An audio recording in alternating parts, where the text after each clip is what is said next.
Donc j'étais élève à la Klein Academy, donc j'ai fait ma formation de théâtre à la Klein Academy. Là aussi, il fallait faire des ateliers. Normalement, c'était le directeur qui présentait le thème de l'atelier, et à la fin, il disait « Amusez-vous, faites le plaisir ». Et moi, je dis « C'est quoi ça ?» Ils vont travailler, on va faire un bon atelier, vraiment bien.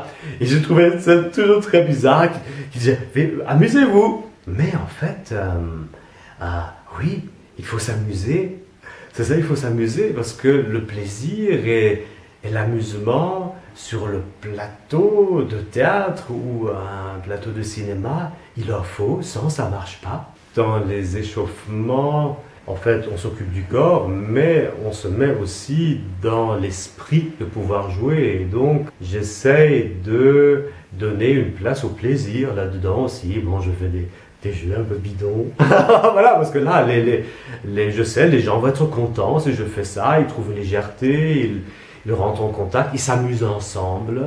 Donc s'amuser ensemble, ça crée des liens, on trouve sympathique le partenaire et après, quand on joue une scène avec lui, avec elle, on est plus ouvert, on écoute, on est prêt à construire quelque chose ensemble sur le plateau. Donc l'amusement dans l'échauffement est important et j'essaie de le trouver.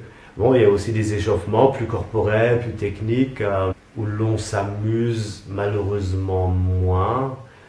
Mais je pense que dans l'idéal, oui, avoir quelque chose de ludique de l'échauffement, c'est bien. Et souvent, en fait, un exercice tout simple, tout bête, tout innocent, tout naïf, peut devenir quelque chose d'important. Tu proposes un espace-temps aux élèves, aux participants, et puis quelque chose naît qui donne envie aux participants de le poursuivre, et parfois des choses très intenses naissent. L'idéal serait que les gens arrivent dans la salle et tu donnes peut-être 2-3 impulsions et quelque chose se passe. Une des plus belles choses, par exemple, c'est quand je travaille sur les masques. Quand je prépare les masques sur un meuble, sur le sol, ils sont tout simplement là et je dis rien.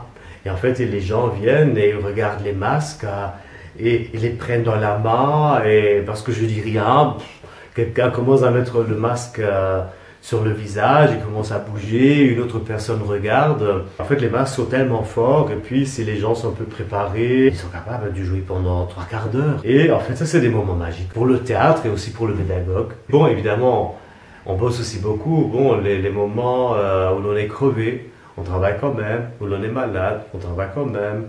Les moments où l'on travaille à la maison, on révise le texte, on prépare le texte, on apprend par cœur. Les moments où après la répétition, on prend des notes, qu'est-ce qu'on a fait. Mais au fond, pour bien jouer ou pour créer quelque chose de bien, il faut s'amuser, il faut avoir du plaisir. Et pour faire plaisir aux spectateurs, il faut se plaisir.